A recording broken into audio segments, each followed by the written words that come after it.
La tombée de la nuit s'accompagnait de bruits tous plus étranges les uns que les autres, à vous faire frissonner. Le pire d'entre eux était la mélopée aux morts qui s'élevait des baraquements des ouvriers.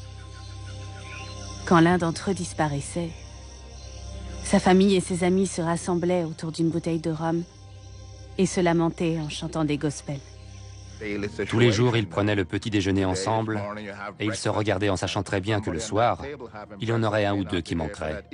Tous les jours. Quand je me dis que j'ai survécu au canal de Panama, je lève les mains au ciel et je dis merci mon Dieu. Parce que j'aurais pu mourir plus d'une fois. Les semaines passaient et le taux de mortalité ne cessait d'augmenter. Gossels finit par faire construire une ligne de chemin de fer qui montait au cimetière de Mount Hope pour pouvoir y transporter les corps plus facilement. Longtemps après avoir quitté le Panama, Rose van Hardeveld se demandait encore comment elle et Jan avaient pu réussir à vivre dans de telles conditions. Plus d'une fois, se rappelait-elle, leur engagement auprès de ce projet avait vacillé. Ils songèrent sérieusement à plier bagages quand Jan perdit un de ses plus chers amis. Pourquoi s'acharner à rester, pensait Rose.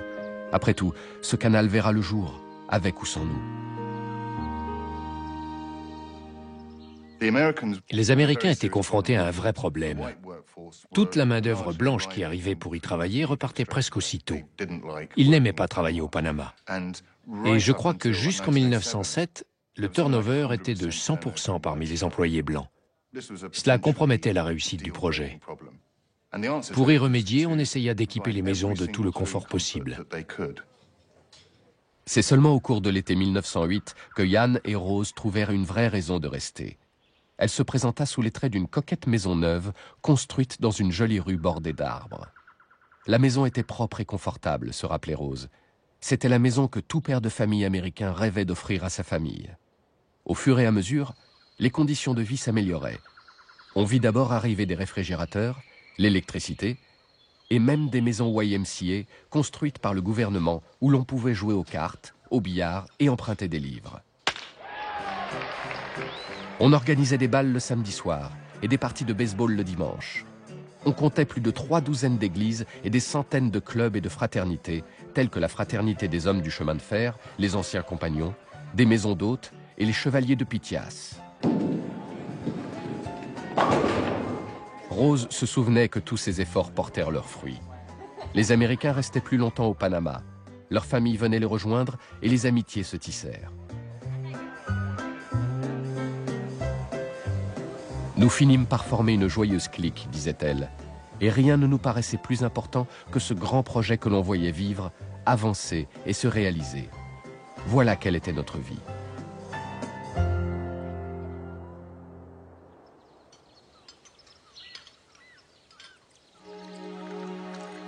Le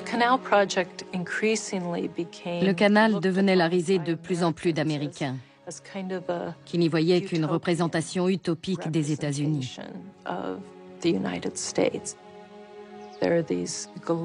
Ils lisaient des articles élogieux qui vantaient la joie de vivre des ouvriers, le confort de chacun. Mais en réalité, il s'agissait d'un État très autocratique. Aucune liberté d'expression, interdiction de créer des syndicats, un pouvoir de plus en plus centralisé. Le gouvernement américain était en train de créer une main-d'œuvre d'usine redoutablement efficace, au service d'un incroyable projet qui allait marquer à jamais l'isthme de Panama. Il n'y avait aucune démocratie. Mais en même temps, ce qui devait être fait était fait. On déplaçait des montagnes. Les choses avançaient.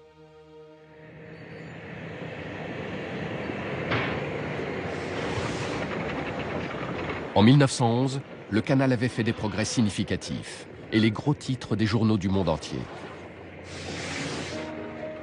Soudain, on vit accourir des 4 coins du monde des flopées de touristes qui voulaient admirer de leurs propres yeux cette merveille d'ingénierie.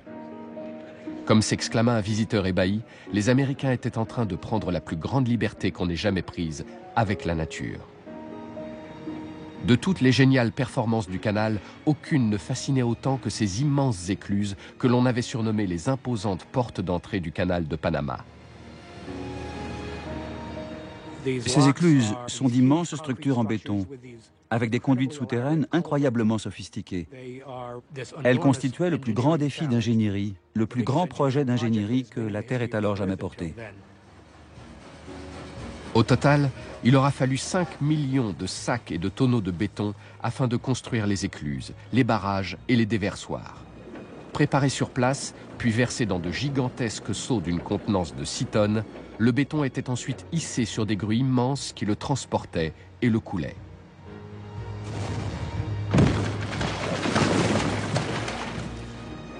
L'écluse de Gatun nécessita à elle seule plus d'1,5 million de mètres cubes de béton, c'est-à-dire de quoi construire un mur de plus de 3 mètres de haut et qui pourrait faire au moins 4 fois le tour de l'île de Manhattan. Leur taille dépassait tout ce qu'on avait pu construire auparavant. C'était là que se trouvait le vrai défi.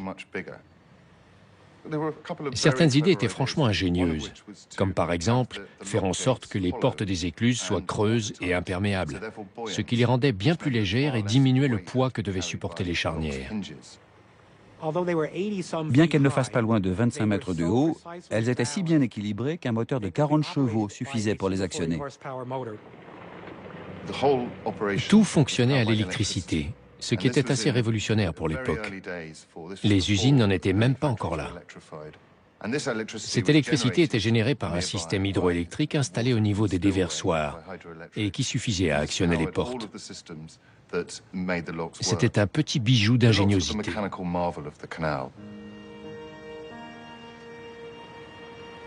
Ces portes sont plus qu'un amas de béton, écrivait un observateur.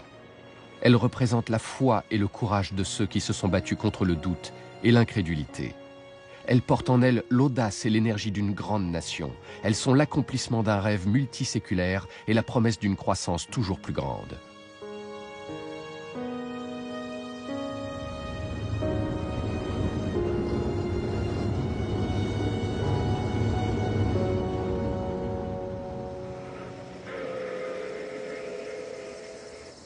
C'est au printemps 1913, presque 9 ans jour pour jour après le premier coup de pioche des Américains, que les travaux de finition du canal de Panama purent commencer.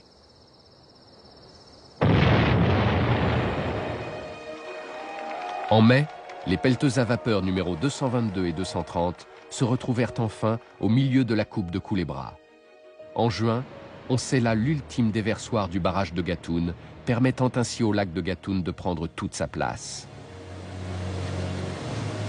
En août, on fit sauter les digues situées aux deux extrémités et les océans s'engouffrèrent à l'intérieur des terres. En septembre, on fit le premier essai d'éclusage depuis le port de Colonne jusqu'au lac. À la fin de l'été, la seule portion du canal qui était encore à sec était les 14 km de la passe de Culebra. Sa mise en eau était prévue pour le lundi 10 octobre.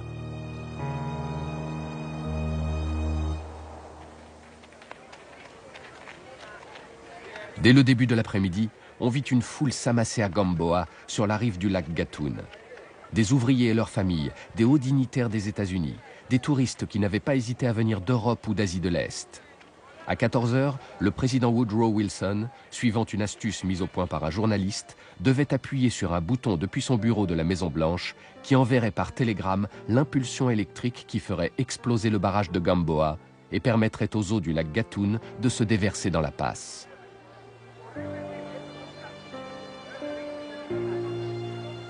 Nous pouvions voir encore quelques hommes s'activer tout près du barrage. À quelques mètres d'eux se trouvait l'entaille de la coupe, d'une profondeur encore relative.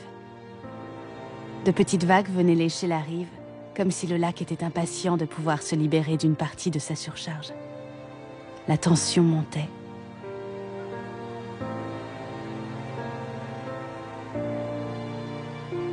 Comme Jan van Hardevelde le confia à Rose, cet événement pourrait aussi bien être un succès historique qu'un échec historique. Qui sait? À Gamboa, il était 14 h. Il y eut d'abord un silence recueilli. Personne n'osait plus parler. Puis, on entendit un grondement sourd, un boum étouffé.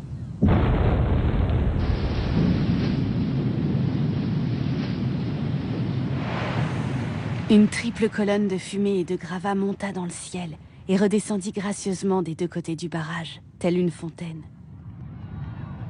La foule poussa spontanément un long cri de joie et de soulagement, et immédiatement je sus que ce cri resterait gravé dans ma mémoire. Quand l'eau commença à se déverser dans la coupe, les hommes jetèrent leurs chapeaux en l'air. Nous avons vu Yann et l'ingénieur en chef de la coupe se serrer la main. Tous deux étaient en larmes. Nous étions tous très émus.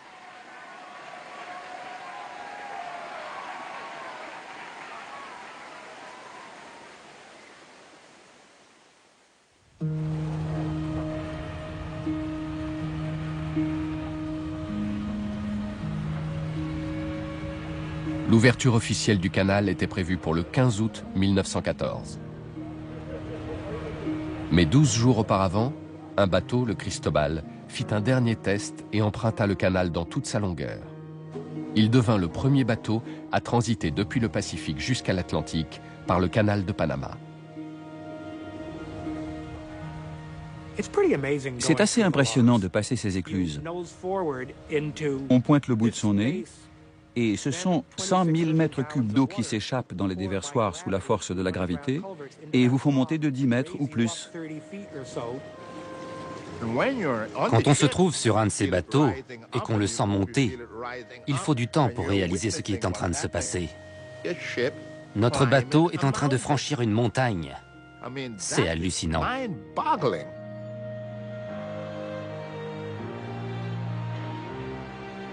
Ce canal avait nécessité plus de 10 années d'un labeur harassant et incessant, coûté plus de 350 millions de dollars, ce qui était à l'époque la plus grosse somme qu'un État ait jamais dépensée, et ôté la vie à plus de 5000 hommes.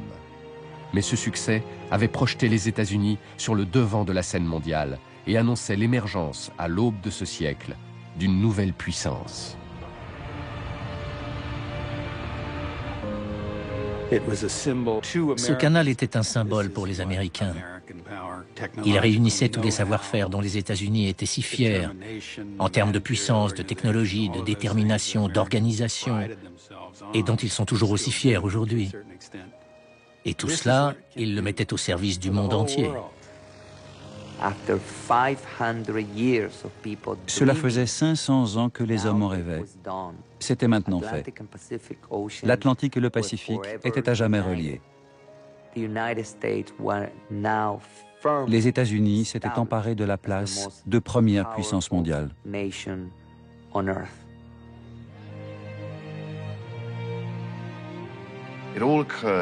Cet événement s'est produit à un moment pivot de notre histoire. L'échec français a en quelque sorte été le dernier sursaut de l'âge victorien, largement dominé par l'Europe. L'ouverture du canal américain avait inversé l'équilibre des pouvoirs dans le monde, et le siècle américain pouvait vraiment commencer. Sans Theodore Roosevelt, il est certain que le canal de Panama n'aurait pas vu le jour. Cependant, le président n'eut jamais l'occasion de le voir achevé. Retenu par une expédition en Afrique du Sud, il ne put être présent le jour de l'inauguration officielle, et il ne renouvela jamais sa visite au Panama. Quant aux dizaines de milliers d'Antillais qui avaient quitté leur île pour venir construire le canal, ils rentrèrent simplement chez eux, avec souvent aussi peu d'argent en poche que quand ils étaient arrivés.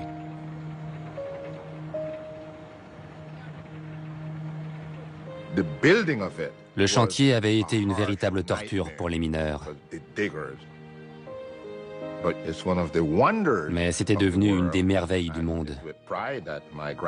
Et mon grand-père et ses contemporains avaient conscience d'avoir participé à un des projets les plus ambitieux de l'histoire de l'humanité. Ils y étaient pour quelque chose, et ils en étaient fiers.